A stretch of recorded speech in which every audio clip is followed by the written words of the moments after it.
తల్లులారా, చెల్లెలారా, కాలేజీకి వెళ్ళేటప్పుడు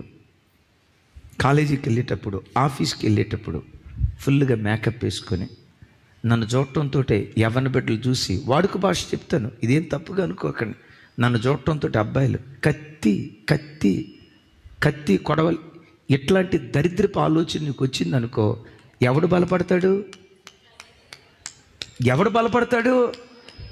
మీరు డ్యూటీకి వెళ్ళేటప్పుడు, కాలేజీకి వెళ్ళేటప్పుడు నా హెయిర్ స్టైల్ చూసి, ఒరే ఇది ధోని హెయిర్ స్టైల్ లాగుందే, ఓహో భలే ఉందే హెయిర్ స్టైల్, నన్ను చూడటంతో సాకనాలా అని అన్నారా, సాగుతో కూసేస్తాడు సైతాన్ గడు. శరీరాన్ని బలపరుచుకోవటానికి ప్రయత్నం చేయకండి, శరీరాన్ని అలంకరించుకోవటానికి ప్రయత్నం చేయకండి. ఎవరినో ఆకర్షించేటట్లుగా, ఎవరి మనసునో గెలుచుకునేటట్లుగా, ఎవరి కొరకు అలంకరించుకోక ప్రతి క్షణం అంతరంగ పురుషుణ్ణి బలపరుచుకోవటానికి నువ్వు ప్రాకులాడుదువుగాక. అంతరంగ పురుషుడు బలపడితే శరీరానికి ఆత్మకు కలిగే యుద్ధంలో నువ్వు విజేతగా నిలవబట్టడానికి దేవుడు కృప చూపిస్తాడు. దాని కొరకు అపోస్తులైన పౌలు వారు చెప్పండి, మోకాళ్ళుని పరలోకానికి భూలోకానికి ఎవరు తండ్రిగా ఉన్నారో ఆ తండ్రి ఎదుట మోకాళ్ళుని ప్రార్థన చేస్తున్నాను అంటాడు. ప్రార్థన చేసావా? అంతరంగం బలపడిందా? ప్రొద్దున్నే లేవటంతో ప్రార్థన చేసావా? ఆటోమేటిక్గా అంతరంగం బలపడింది. ఆఫీస్కి వెళ్ళావు, రెచ్చగొట్టే అమ్మాయిలు నీ కళ్ళ ముందు కనపడ్డా, రెచ్చగొట్టే అబ్బాయిలు నీ కళ్ళ ముందు కనపడ్డా, ద్వంద్వార్థాలతో కూడుకున్న వెకిలి మాటలు వాళ్ళు మాట్లాడుతున్నా, ఎంత కూడా టెంప్ట్ కాకుండా వాటన్నిటిని జయించే శక్తివంతుడిగా అంతరంగ పురుషుడు నిన్ను బలపరచడం ప్రారంభిస్తాడు. ఆ దివ్య కృప దేవుడు మనకిచ్చినట్లు చప్పట్లు కొడుతూ స్తోత్రాలు చెప్దాం. ఆమేన్. రెండో మాట ఏమంటాడంటే, సంగమా మోకాళ్ళుని మీ కొరకు నేను దేని కొరకు ప్రార్థన చేస్తున్నానంటే, క్రీస్తు విశ్వాసము ద్వారా మీ హృదయములలో నివసించున్నట్లుగా మీ కొరకు నేను ప్రార్థన చేస్తున్నాను అంటాడు. అంటే క్రీస్తు ఎక్కడుండాలని ప్రార్థన చేస్తున్నాడు? మీ హృదయములలో విశ్వాసము ద్వారా క్రీస్తు ఉంటున్నట్లుగా మీ కొరకు నేను ప్రార్థన చేస్తున్నాను అంటాడు. దైవజనం వైపు చూసి చెప్పాలి, ఆమేన్. ఏది ప్రత్యేకమైంది? హృదయం చాలా ప్రత్యేకమైంది. యేసయ్యకు నీ జీవితంలో చోటు ఎక్కడుండాలో తెలుసా? నీ హృదయ గదిలో యేసయ్యకు చోటు ఉండాలి. నీ హృదయ గదిలో, నీ సెల్ ఫోన్లో వాల్పేపర్లో కాదు, బీరువాల మీద కాదు, జేబులో కాదు. యేసుక్రీస్తు ఎక్కడ నివసించాలంటే నీ హృదయములో ఆయన నివసించాలి. ఒక ఆయన అన్నాడు, అసలు యేసు ప్రభు లేకుండా మా ఇల్లు లేదండి. ద్వారబంధం మీద రాసి ఉంటుంది, యేసుక్రీస్తే ఈ గృహమునకు అధిపతి అని. మా ద్వారబంధం మీద వాక్యం ఉంటుందండి, మా బీరువా మీద వాగ్దానాలు ఉంటాయండి, మా గోడల నిండా క్యాలెండర్ ఉంటుందండి. అక్కడ దాకెందుకు? నా సెల్ ఫోన్లో కూడా వాల్పేపర్ మీద యేసు ప్రభు ఫోటో ఉందని జేబులో చేయబెట్టి ఫోన్ తీస్తూ ఉంటే ఎస్ గణేష్ బీడీ కట్ట బయటపడిందంట. ఏది బయటపడింది? ఏమంటున్నాడు మళ్ళా? యేసు ప్రభు మా ఇంటిలో ఉన్నాడు, మా ఫోన్లో ఉన్నాడు. యేసయ్య ఉండాల్సింది, ఒక మాట చెప్తాను, యేసయ్య గోడల మీద ఉండే దేవుడు కాదు, నీ గుండె గదిలో ఉండే దేవుడు. నీ గుండె గదిలో ఉండే దేవుడు. ఈ దేవుడు గూట్లో పెడితే ఉండే దేవుడు కాదు. ఈ దేవుడిని గోడల మీద గోడల మీద వేలాడే దేవుడు కాదు. ఈ దేవుడు ఎవరో తెలుసా? మానవ హృదయాలనే తన నివాస స్థానంగా చేసుకొని నీ గుప్పెడంత గుండె గదిలో నీతో కూడా నివసించాలని ఆయన కోరుకుంటూ ఉన్నాడు. Praise the lord. దైవజనమా, హృదయంలో యేసుక్రీస్తును ఆహ్వానించు, యేసయ్యను హృదయములో ఉంచుకో. ఈ మాట చూడండి, ఎందుకు హృదయంలో ఉంచుకోవాలో తెలుసా? మానవ శరీరములో ఉన్న ప్రతి అవయవాన్ని ఆపరేట్ చేసేది హృదయమే. ప్రతి అవయవాన్ని ఆపరేట్ చేసేది హృదయమే.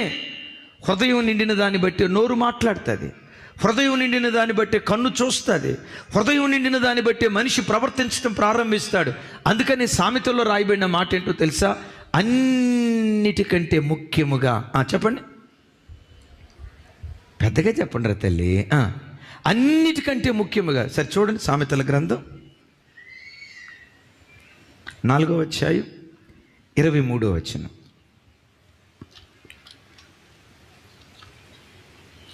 సామెతల గ్రంథం తమ్ముడా 4వ అధ్యాయం 23వ వచనం. నాతో కలిసి చెప్పండి. నీ హృదయములో నుండి జీవదారులు బయలుదేరును. కాబట్టి అన్నిటికంటే ముఖ్యంగా నీ హృదయమును భద్రముగా కాపాడుము. మరొకసారి అన్నిటికంటే ముఖ్యముగా నీ హృదయమును భద్రముగా కాపాడుకొనుము. నా వైపు చూసి చెప్పండి, పెద్దగా చెప్పండి. ఏమంటాడు? సరిపోదండి, కొంచెం పెద్దగా చెప్పండి, పర్వాలేదు. అన్నిటికంటే ముఖ్యంగా నీ హృదయాన్ని భద్రంగా కాపాడుకో. అన్నిటికంటే ముఖ్యంగా అంటే నీ ఆరోగ్యాన్ని కాపాడుకున్న దానికంటే, నీ ఉద్యోగాన్ని కాపాడుకున్న దానికంటే, నీ ఆస్తిపాస్తులను కాపాడుకున్న దానికంటే, నీ వెండి బంగారాలు కాపాడుకున్న దానికంటే, నీ కడుపున పుట్టిన బిడ్డలను వాళ్ళందరినీ కాపాడుకో. కానీ వాటన్నిటినీ కాపాడుకున్న దానికంటే నీ హృదయాన్ని భద్రంగా కాపాడుకో.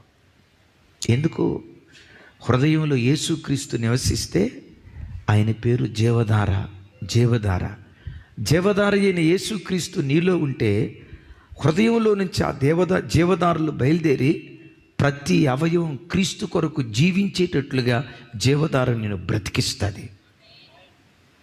జీవధార హృదయంలో ఉండకుండా సాతానుగా పిలువబడుతున్న మరణధార ఉందనుకోండి, ఏదో ఒక తెలియని అపవిత్రత నీ గుండెల్లో ఉందనుకోండి, ఏదో ఒక చెడుతనం నీ గుండెల్లో ఉందనుకోండి, ఎవరో ఒక పరపురుషుని కూర్చిన తప్పుడు ఆలోచన నీ హృదయంలో ఉందనుకోండి, ఒక పరాయి స్త్రీని కూర్చిన తప్పుడు ఆలోచన నీ హృదయంలో ఉందనుకోండి, ఈ విషయం, ఈ మరణధార ఏం చేస్తో తెలుసా? నీ చూపు, నీ కన్ను దేవుని వాక్యం చదవనివ్వకుండా, నీ మోకాళ్ళు దేవుని సన్నిధిలో మోకాళ్ళనివ్వకుండా, నీ నోటిని దేవుని సన్నిధిలో ప్రార్థన చేయనివ్వకుండా, నీ ప్రతి శరీరాన్ని క్రీస్తు విషయమై బ్రతికే విషయంలో ప్రతి అవయవాన్ని అది చంపటం ప్రారంభిస్తుంది. ఏదో తెలుసా? నీ హృదయంలో మరణధార ఉంటే. ఒకసారి కర్నూలు పట్టణంలో ఏ ట్యాప్ ఓపెన్ చేసినా శరీరం కుళ్ళిపోయి అసలు చీకిపోయిన ఆ వాసన, కుళ్ళిపోయిన మాంసం ఏ వాసన వస్తుందో ఆ వాసనతో నీళ్లు వస్తున్నాయట. ఎవరికి వాళ్ళు వాళ్ళ ఇంటి మీద ఉన్న ఓవర్ హెడ్ ట్యాంకులు క్లీన్ చేసుకున్న ట్యాప్ ఓపెన్ చేస్తే చాలు, మాంసం కుళ్ళిపోతే ఎంత దుర్గంధం వస్తుందో నీళ్ళు అంత దుర్గంధం వస్తున్నాయట. మొత్తం మున్సిపల్ ఆఫీస్కి వెళ్ళారు. అయ్యా ట్యాప్ ఓపెన్ చేస్తే చాలు, నీళ్లు తాగలేకపోతాం, అసలు నీళ్లు ముట్టుకోలేకపోతున్నాం, భయంకరంగా ఉందయ్యా పరిస్థితి. మీ ట్యాంకులు కడుక్కున్నామయ్యా, మీ ట్యాంకులు ఏమైనా ఎలుకలు చచ్చిపోయినాయా? లేవయ్యా, అంత బాగుందయ్యా. అందరూ ఈ మాట చెప్పేసరికి అసలు ఈ కర్నూలు పట్టణానికి ఎక్కడి నుంచి ఏ ఓవర్ హెడ్ ట్యాంక్ నుంచి నీళ్లు వస్తాయో ఆ ఓవర్ హెడ్ ట్యాంక్ దగ్గరికి వెళ్ళారు. దాని మూత తీసి ఉంది. ఏంటా మూత తీసి ఉందని లోపలికి చూస్తే దరిదాపుగా 15 కోతులు నీళ్ళల్లో పడి చచ్చిపోయి ఉన్నాయట. సుమారుగా 20 రోజుల నుంచి ప్రజలు ఆ నీళ్లు త్రాగుతున్నారు. ఎవరి ట్యాప్ చూసినా ఎందుకు కుళ్ళిపోయిన మాంసంతో కూడుకున్న వాసనతో నీళ్లు వస్తున్నాయో తెలుసా? ఏ ట్యాప్ ఓపెన్ చేసినా ఎందుకు పాడైన వాసనతో వస్తున్నాయో తెలుసా? దానికి సప్లై చేసే ఓవర్ హెడ్ ట్యాంక్ పాడైపోయింది. తమ్ముడు, నీ హృదయం పాడైతే నీ చూపు పాడైపోద్ది, జాగ్రత్త. నీ హృదయం పాడైతే నీ నోటి మాటలు పాడైపోతాయి, జాగ్రత్త. నీ హృదయం పాడైతే నీ నడక పడక సమస్తము పాడైపోయే ప్రమాదం ఉంది, జాగ్రత్త.